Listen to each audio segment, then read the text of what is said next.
Mula sa malalaking ahas sa Amazon hanggang sa mga isdang umaabot sa rekord na laki, tuklasin natin ang mga pambihirang pagtatagpo ng tao at kalikasan na mahirap kalimutan. Una ay pag-usapan natin ang kulay asul na kobra. Isang simpleng baguhukay ang naging kakaiba nang may napansin ang isang residente na gumagalaw sa lupa. Sa una, parang kakaibang asul na bagay lamang ito, pero habang maingat niyang hinukay, unti-unting lumitaw ang buong anyo nito. Mahaba ito at parang ahas ang hugis. Isa nga itong ahas pero hindi pangkaraniwan. Isa itong bihirang blue cobra na may kakaibang kulay. Dahil alam niyang kailangan itong hawakan ng maingat, agad siyang humingi ng tulong sa mga eksperto para mailipat ito ng ligtas mula sa ibang lugar. Punta naman tayo sa Brazil kung saan isang maliit na bayan ang namangha sa nakita nila.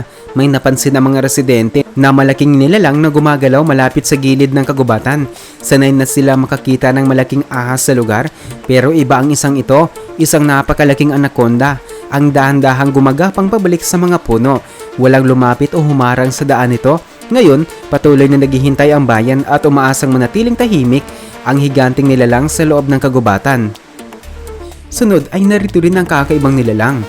Isang lalaki ang naglalakad malapit sa madilim na tubig nang may napansin siyang kakaiba. Sa una, hindi niya agad maintindihan kung ano ito. Nang tinan niyang mabuti, nakikita niyang isa itong gator na may kakaibang anyo. Naitala niya ito sa video at ibinahagi online. Kalaunan, nakilala ito ng mga tao bilang isang kakaibang gator na may hindi pangkaraniwang itsura. Sa kabila ng pinagdadaanan nito, patuloy pa rin itong nabubuhay at nananatiling isa sa mga kapansin-pansing nilalang sa kalikasan. Sunod ay ang pagtatagpo sa anaconda. Isang grupo ng mga turista sa Brazil ang nag-i-enjoy sa tanawin ng ilog nang biglang lumitaw ang isang malaking anaconda. Kahit hindi buong katawan nito ang nakita, makikita pa rin ang laki ng ahas. Kalmado itong gumagalaw sa tubig habang pinagmamasdan ito ng mga tao mula sa malayo. Walang lumapit at mas naging maayos ang lahat dahil dito. Ang hindi inaasahang pagtatagpong ito ay nagbigay sa kanila ng malaking paghanga sa laki ng higanting nilalang sa ilog. Sunod ay narito rin ang pinakamalaking nahuling isda. Isang grupo ng magkakaibigan ang namasyal para mangisda, ngunit hindi nila inaasahan na makakatagpo sila ng isang napakalaking isda, isang higanting piraruco na may habang 2.3 meters at bigat na humigit kumulang 130 kilo. Ang laki nito ay talagang nakakamangha para sa lahat. Habang lumalangoy ito malapit sa pampang, maingat nila itong pinagmasdan. Hindi ito madaling mailagay sa kayak dahil sa bigat nito. Sa uli, matagumpay nilang naibalik ang isda sa tubig. Malaya itong nakalangoy muli at naging isa sa mga hindi malilimutang pagtatagpo sa kalikasan. Sunod ay narito rin ang pambihirang nilalang. Isang lalaki sa Texas ang dumaan malapit sa maputik na tubig nang mapansin niya ang isang kakaibang lumalangoy ng kalmado. Mahaba ang leeg nito at may mga pakpak na hindi niya agad nakilala.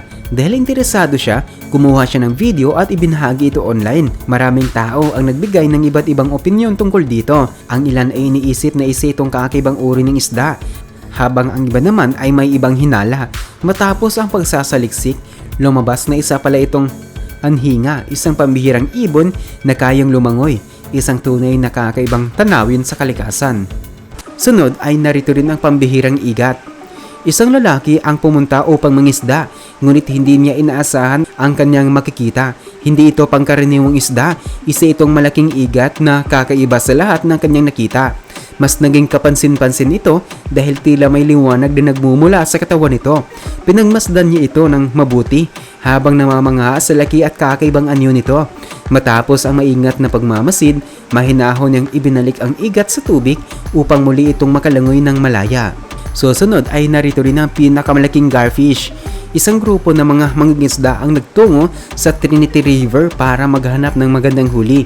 Ngunit hindi nila inaasahan ang pinakamalaking isda na kanilang makita. Isang higanting garfish na may habang 7 feet at 2 inches at bigat na halos 200 pounds.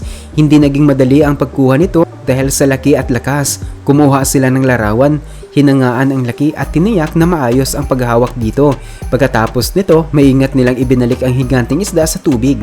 Malaya itong nakalangoy muli, isa itong hindi malilimutang karanasan para sa isang grupo.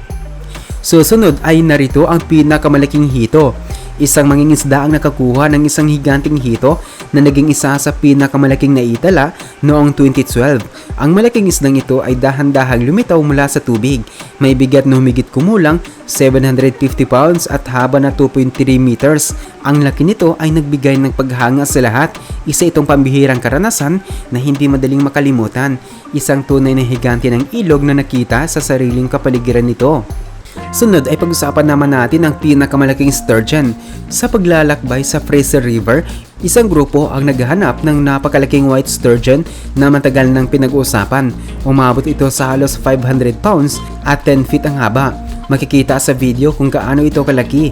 Matapos ang mahabang proseso, matagumpay nilang nakita at nahuli ang higanting isda. Ngunit sa halip na kunin ito, pinili nilang ibalik ang malaki nilalang sa tubig. Nang makita nilang muli itong malayang lumalangoy, napuno sila ng paghanga at respeto.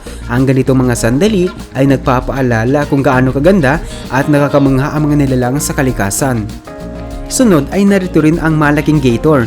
Sa lungsod ng Surabaya, Indonesia, malapit sa isang masukal na lugar, may isang malaking gator na naging kilala sa komunidad. Madalas itong makita malapit sa mga tao, kaya naging malaking usapan ito sa lugar. Sa uli, nagtulungan ang mga residente upang maayos itong mailipat sa mas ligtas na lugar. Dahil sa laki nito, hindi naging madali ang proseso. Maraming tao ang nagpunta upang makita ang malaking nilalang. Isa itong hindi pangkaraniwang karanasan para sa buong komunidad. At narito rin ang pinakamalaking ray. Noong 2022, may napansin ng mga residente malapit sa Myong River na isang malaking bagay sa tubig. Isa itong napakalaking freshwater stingray na kabilang sa pinakamalaki na nakita ng marami. Tumimbang ito ng halos 300 kilo at may habang 4 meters. Tinawag ito ng mga scientist na Barami Khmer na nangangahulugang full moon. Matapos ang maingat na pagmamasid, ligtas itong ibinalik sa tubig.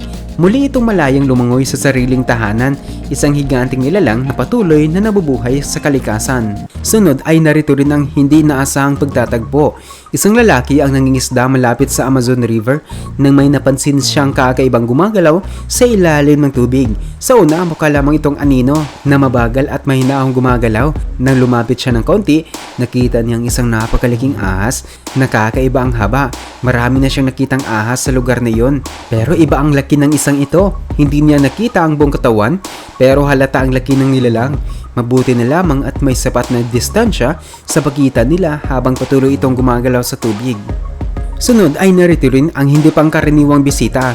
Maraming tao ang naniniwala na hindi pumapasok ang mga pating sa ilog, pero may mga pagkakataong iba ang nangyayari. Isang lalaki ang nakakita ng kakaibang marka sa maputik na bahagi ng ilog.